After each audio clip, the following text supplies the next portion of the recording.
Welcome to our YouTube channel invest money. Friends, mutual fund के अंदर तीन factor सबसे ज़्यादा काम करते हैं। पहला, टाइम पीरियड।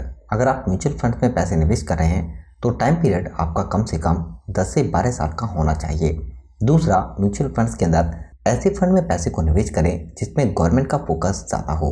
उस फंड के अंदर पोर्टफोलियो में वो स्टॉक शामिल हैं जिसमें गवर्नमेंट का फोकस ज़्यादा है, तो इसके अंदर भी आपको एक अच्छी ग्रोथ मिल सकती है। आपका निवेश करने का टारगेट कम से कम होना चाहिए 1 से 1.5 लाख रुपए फंड, तभी आप म्यूचुअल फंड में एक बड़ा फंड बनाने के टारगेट को पूरा कर सकते हैं। आपके पास लमसम 1,40,000 रुपये आए हैं, तो इससे आप अगर 1 करोड़ रुपये फंड बनाना चाहते हैं तो आप 19% रिटर्न के हिसाब से भी बना सकते हैं। लेकिन अब बात आती है कि 19% का रिटर्न आपको कहाँ पर और किस फंड में मिल सकता है। अगर हम स्मॉल कैप इंडेक्स की बात करें या फिर स्मॉल कैप फंड्स की बात करें तो यहाँ पर पिछले कुछ टाइम से काफ़ी अच्छी ग्रोथ है। क्या आने वाले टाइम में भी इन फंडों के अंदर हमें ग्रोथ मिल सकती है या फिर नहीं, या फिर हम ऐसे सेक्टर में पैसे निवेश करें जिसके अंदर गवर्नमेंट का भी ज़्यादा फोकस है और इस सेक्टर के अंदर हमें एक अच्छी ग्रोथ मिल सकती है। दोस्तों, गवर्नमेंट का जिस सेक्टर की तरफ ज़्यादा फोकस होता है उस सेक्टर के फंडों में अगर आप पैसे निवेश करते हैं तो यहाँ पर आपको एक अच्छी रिटर्न मिलने की उम्मीद काफ़ी ज़्यादा होती है, क्योंकि यहाँ पर अगर हम पिछले 20 साल की बात करें तो गवर्नमेंट का फोकस आईटी सेक्टर की तरफ काफ़ी ज़्यादा था, जिसका रिजल्ट अगर आप आज चेक करेंगे तो आईटी सेक्टर की बहुत सारी ऐसी कंपनीज हैं जिन्होंने बेहतरीन रिटर्न दिया है। जबकि अगर हम आईटी सेक्टर के म्यूचुअल फंड्स की बात करें, चाहे से हम उसमें टाटा डिजिटल इंडिया फंड की बात कर लें, एसबीआई के टेक्नोलॉजी फंड की बात कर लें, यहाँ पर आप देखेंगे कि लॉन्ग टाइम में भी इन फंडों ने रिटर्न कमाल का दिया है। लेकिन अभी सरकार का फोकस इंफ्रा सेक्टर की तरफ काफ़ी ज़्यादा है, यानी इकोनॉमिक्स रिफॉर्म की तरफ। अगर आप ऐसे फंड में पैसे को निवेश करते हैं तो आप इससे भी एक अच्छा फंड बना सकते हैं। यहाँ पर हम इस फंड में आपको 20-25% रिटर्न की बात नहीं कर रहे।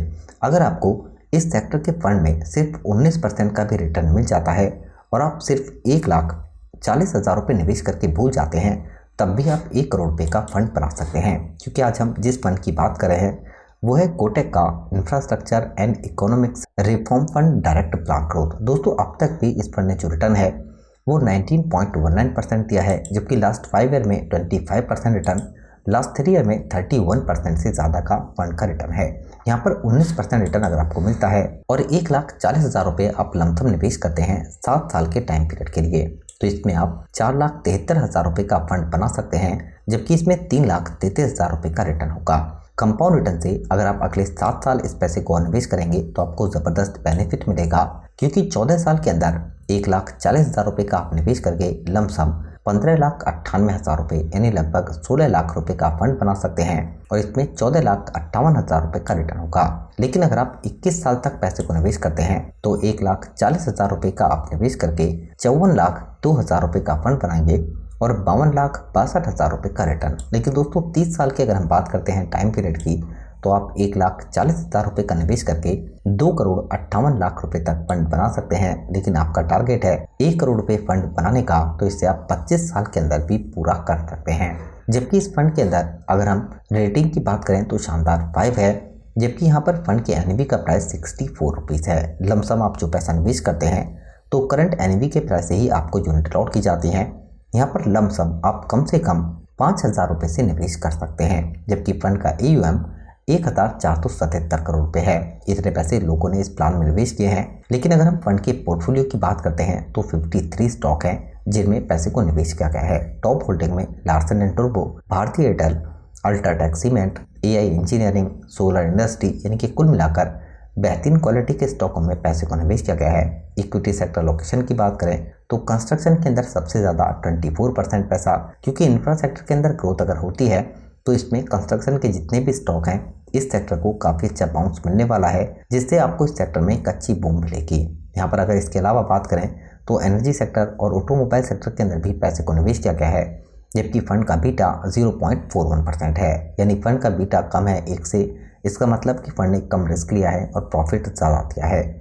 और फंड का खर्चा एक्सपेंस रेशियो काफ़ी कम है 0.65% का। और म्यूचुअल फंड्स में एलटीसी टैक्स 10% होता है। 1 लाख से ज़्यादा प्रॉफिट पर। अर्जुन खन्ना 2022 इस फंड को मैनेज कर रहे हैं जबकि दोस्तों कोटक एएमसी के पास 3,73,000 करोड़ रुपए से ज्यादा का यूएम है। टोटल एसेट के हिसाब से इंडिया में रैंक 5 नंबर पर फंड हाउस काफी पुराना भी है। तो दोस्तों इस फंड में सरकार के फोकस होने की वजह से पिछले कुछ टाइम से ग्रोथ काफी शानदार मिली है।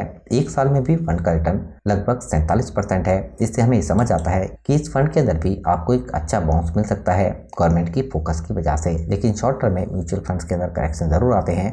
लेकिन अगर आपका नजरिया है एक लंबे टाइम निवेश करने का, तो म्यूचुअल फंड से आप कम पैसे निवेश करके भी एक शानदार फंड बना सकते हैं। ये वीडियो आपके एजुकेशन पर्पस के लिए है। वीडियो से रिलेटेड अगर आपका कोई क्वेश्चन होता है तो आप हमें ज़रूर बताइए। अपने फ्रेंड्स के साथ वीडियो को शेयर करें और चैनल को भी सब्सक्राइब जरूर कर लें। Thank you for watching.